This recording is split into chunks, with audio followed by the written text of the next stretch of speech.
നമസ്കാരം. News daily കേരളയിലേക്ക് സ്വാഗതം. സാധാരണ വിജയത്തിലേക്കുള്ള വഴിയിലേക്കുള്ള വെളിച്ചമാണ് തോൽവിയിൽ നിന്നും എണ്ണി എണ്ണി പഠിക്കുന്ന പാഠങ്ങൾ. തോൽവി എന്നുള്ളത് സ്വാഭാവികമാണ്. പക്ഷേ അതിൽ നിന്നും എന്തുകൊണ്ടാണ് തോൽക്കുന്നത് എന്ന് ചിന്തിക്കണം. ആ ചിന്ത നമ്മെ വിജയത്തിലേക്ക് നയിക്കും. ഇത് പറയുവാൻ കാരണം നമ്മുടെ ഇന്ത്യൻ നാഷണൽ കോൺഗ്രസിൻ്റെ കാര്യം ആലോചിച്ചപ്പോഴാണ്.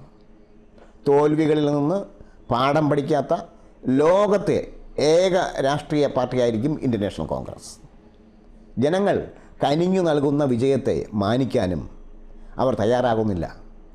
കനത്ത പരാജയം ഏറ്റുവാങ്ങിയ ബീഹാറും ജനം ജയിപ്പിച്ച് അധികാരത്തിലുള്ള കർണാടകയുമാണ് അതിൻ്റെ അവസാനത്തെ ഉദാഹരണങ്ങൾ.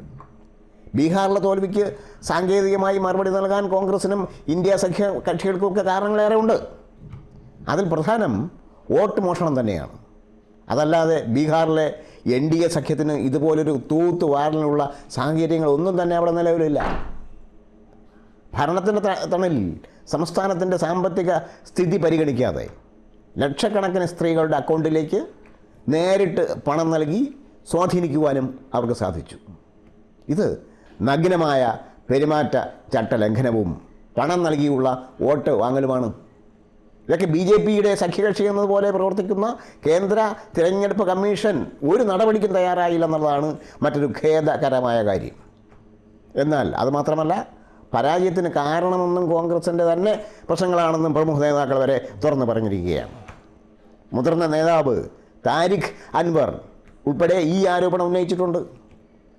ബീഹാറിലെ രാഷ്ട്രീയത്തെയോ കോൺഗ്രസിനെയോ കുറിച്ച് ഒരു ധാരണയുമില്ലാത്ത കൃഷ്ണ അല്ലമാരു എന്നയാളെയാണ് ചുമതലക്കാരനായി നിശ്ചയിച്ച് പ്രധാന വീഴ്ച എന്നതാണ് താൻ മാത്രമല്ല സംസ്ഥാനത്തെ പ്രമുഖ നേതാക്കളും നേരത്തെ തന്നെ മുന്നറിയിപ്പ് നൽകിയിരുന്നതാണെന്ന് അദ്ദേഹം പറയുന്നു. തെരഞ്ഞെടുപ്പ് വേളയിൽ ഒക്ടോബർ 20 സംസ്ഥാനത്തെ കോൺഗ്രസ് നേതാക്കൾ അല്ലമാരുവിനെ മാറ്റണമെന്നാവശ്യപ്പെടുകയും വരെ അന്ന് ചെയ്തിരുന്നു. കൂടാതെ സംസ്ഥാനത്ത് RJD അടക്കമുള്ള ഇന്ത്യ സഖ്യകക്ഷികളിൽ നിന്ന് നിർബന്ധപൂർവം പിടിച്ചു വാങ്ങിയ മണ്ഡലങ്ങളിൽ ദുർബലരായ സ്ഥാനാർത്ഥികളെ നിർത്തിയെന്നും പണം നൽകിയവരെ മത്സരിപ്പിച്ചുവെന്നുള്ള ആരോപണങ്ങൾ അവിടെ ഉന്നയിക്കപ്പെട്ടിരുന്നു. പക്ഷേ ഇതൊന്നും മുഖവിലയ്ക്ക് എടുക്കാതെ മുന്നോട്ട് പോവുകയായിരുന്നു ദേശീയ നേതൃത്വം. ഇക്കാരണങ്ങളാണ് താരിഖ് അൻവർ ഉൾപ്പെടെയുള്ള നേതാക്കൾ ആവർത്തിച്ചിരിക്കുന്നത്. കനത്ത പരാജയം ഏറ്റുവാങ്ങിയിട്ടും അതിൻ്റെ പരിശോധനയിലേക്ക് സമയം കണ്ടെത്തുന്നതിന് പകരം പ്രമുഖ നേതാക്കളെ പുറത്താക്കി പ്രതികാരം ചെയ്യുകയാണ് ഇപ്പോൾ കോൺഗ്രസ് ചെയ്യുന്നത്. തോൽവിയിൽ പാഠം ഉൾക്കൊള്ളുന്നില്ലെന്നതാണ് ബീഹാറിൻ്റെ അനുഭവമെങ്കിൽ നിലവിലുള്ള ഭരണം അടുത്ത തവണ BJPക്ക് താലത്തിൽ വെച്ച് നൽകുന്നത് എങ്ങനെ എന്ന് ഗവേഷണം നടത്തുകയാണ് കർണാടകയിൽ. അവിടെ നിന്ന് വന്ന വാർത്തകൾ അതാണ് സൂചിപ്പിക്കുന്നത്. തങ്ങളുടെ മുഖ്യമന്ത്രിയെ തീരുമാനിക്കുക എന്നത് കോൺഗ്രസിൻ്റെ ആഭ്യന്തര കാര്യമാണെങ്കിലും അതിൻ്റെ പേരിലുള്ള തമ്മിലടികൾ ശത്രുക്കൾക്ക് സഹായകരമാകുന്ന സാഹചര്യമാണ് അവിടെ ഉരുത്തിരിയുന്നത് എന്ന് വേണം കരുതുവാൻ.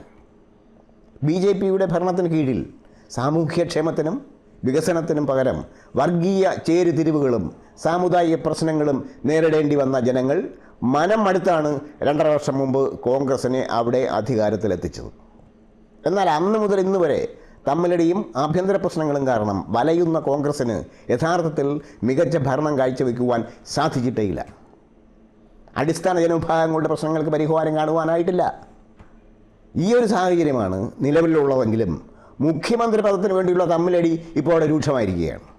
സിദ്ധാരാമയ്യയെ മാറ്റി തന്നെ മുഖ്യമന്ത്രി സ്ഥാനത്ത് അവരോധിക്കണമെന്ന് ആവശ്യപ്പെട്ടിട്ടുള്ള ചരട് വലികൾ അനുയായികളെ മുൻനിർത്തി ഉപമുഖ്യമന്ത്രി DK ശിവകുമാർ ഇപ്പം നടത്തുകയാണ്. 2.5 വർഷം വീതം മുഖ്യമന്ത്രി പദം പങ്കുവയ്ക്കുവാൻ ധാരണ ഉണ്ടായെന്നും ഇല്ലെന്നുമാണ് ഇരുഭാഗങ്ങളുടെയും വാദം. മുഖ്യമന്ത്രിയെ മാറ്റുന്നതിനുള്ള സമ്മർദ്ദം ശക്തമാക്കുന്നതിന് ശിവകുമാർ അനുയായികളിലും സ്ഥാനം നിലനിർത്തുന്നതിന് സിദ്ധാരാമയ്യ അനുയായികളും ഇപ്പോൾ ഡൽഹിക്ക് പറക്കമാണ്.